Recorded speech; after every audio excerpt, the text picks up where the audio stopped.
my mouth with useful stuff and shut it when I've said it. Thank you to the kind lady who brought the microphone. The downside of this is now you do have to listen.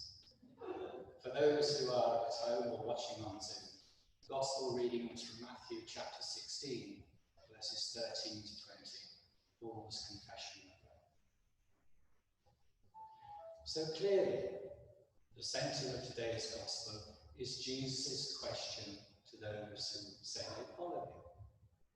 Who do you say that Jesus is? Up until now, on previous Sundays, we've been hearing healing stories and miracles, Jesus curing people, as it were, left, right and centre. But in each healing miracle, Jesus has the same thing to say. Your faith has saved you.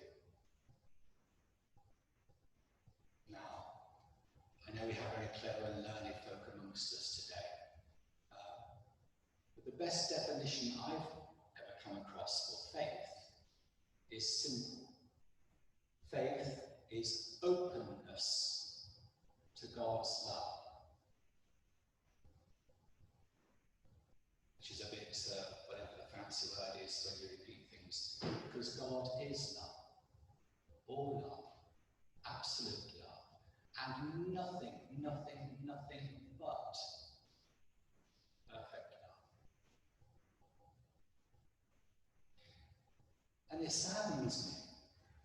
I don't know you particularly well, so I'm speaking in generalities, of course. It saddens me that it seems so many people, whether they go to church or don't go to church, don't realise what this means.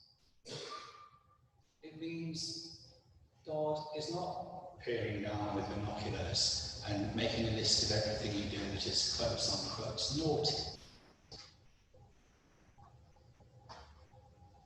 Well, that's probably the way we've been taught, the way we've been brought up. That's what we are to believe. Come the day of judgment, you won't half get it, sunshine. What if that isn't the case? There's a growing number of studies around the world now, in churches and out of churches, of things like near-death experiences, where people are shown things way beyond their imagination. And for the clever folks amongst us who say, yes, but that's all brain chemistry, I recommend to you a book by Alexander Eben, who is a top brain neurosurgeon in America, who had a near-death experience.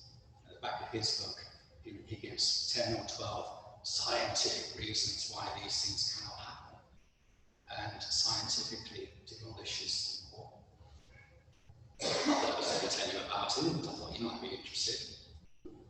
Because when Jesus said to Peter, who do you say that I am? And he gave, I might almost say, a miraculous response. You are the Messiah. Jesus said, hey, you didn't get that from me. You didn't get it from your neighbours. You didn't get it from people in Capernaum or Jerusalem. It could only have come from your heavenly Father. So it's on the basis of yours and mine, everyone else's relationship and understanding the nature of God, that the church exists and goes forward.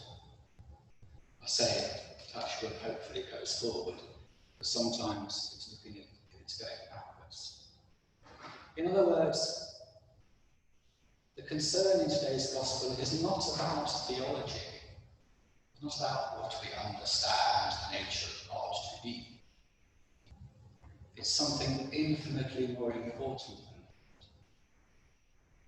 You see, if faith is openness to God's love, how come so many folk on planet Earth are closed, sticking up for themselves, fighting their own corner, not bothering if they trample over other people? I won't name any presidents in case you get the idea.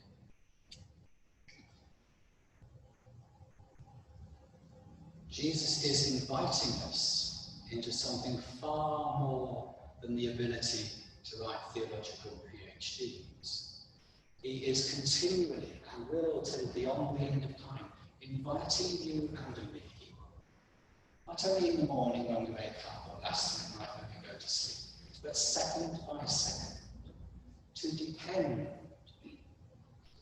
utterly on a power infinitely stronger than anything you and I could muster separately or corporately, stronger than all the politicians and armies of the world put together. And that's the hard thing.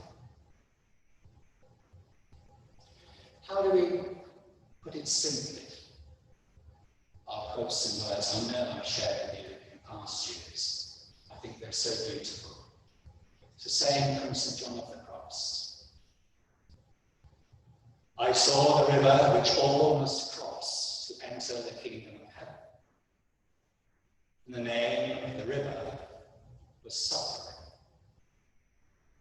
I saw the boat which carries us across this river to enter the kingdom of heaven. And the name of the boat was love.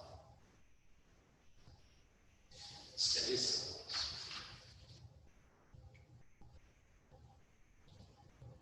But once we put our hands up, open our hearts and say, okay, Jesus, over to you. As I say, it's not a one-off thing, it's a moment-by-moment dependence on a power beyond our wildest dreams and imagining, that can transform us such that not only our ideas, but our behaviour, our relationships can become as Jesus conducted his. So what was so special then about Jesus? How come the whole church, last 2,000 years, says Jesus saves us from our selfishnesses, from our sins? Well, again, it's not a head thing, it's not a think thing, it's a behaviour thing. We either behave this way or we don't. But on reflection, we can see over and over and over again what Jesus, both in his life, in his passion, the weeks of the events of Holy Week, in his death, and indeed in his resurrection. This is how Jesus behaved. He took in hatred, held it inside himself, transformed it, and gave back love.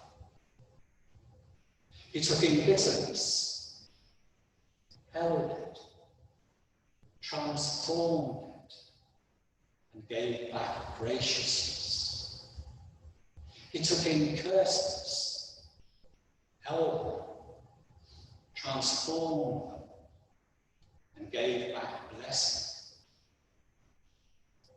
He took in, this is a good one for coronavirus times, he took in paranoia, held it, transformed it, and gave back a big open-heartedness.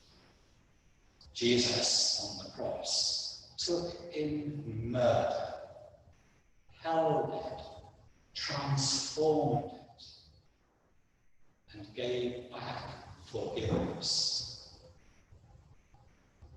He took in enmity, bitter division. Again, he held it, transformed it, and through that revealed to us the deep secret for forming community, namely that you and I need to take away the hatred that divides us by absorbing it, by holding it within ourselves and transforming it. So if you want a modern image for how Jesus saves people from their selfishness, their sins, I give to you, it's not original, it comes from the American Catholic Church. Jesus, the water filter.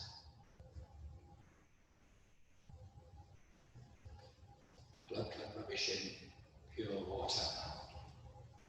And it's like a water filter that he and we are asked to hold within ourselves the toxins and poisons, giving out only the pure water.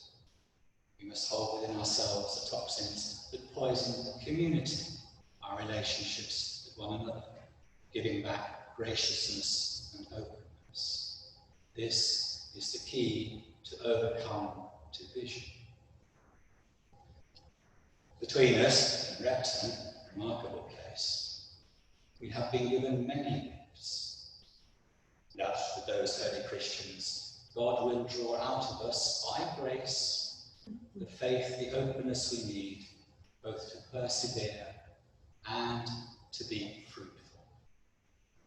We will discover by the power of the Holy Spirit, resident and present in your lives and mine, the gift to face reality, and to travel in hope, to offer service and receive it with patience and gentleness, to learn and to teach without arrogance or fear, to encourage and indeed to be encouraged by being generous and grateful, to be persistent, to be bold with compassion, by the grace of God, by the power of the Holy Spirit, by acting like Jesus the water filter, we may grow to be, continue to be, Christian people of good heart.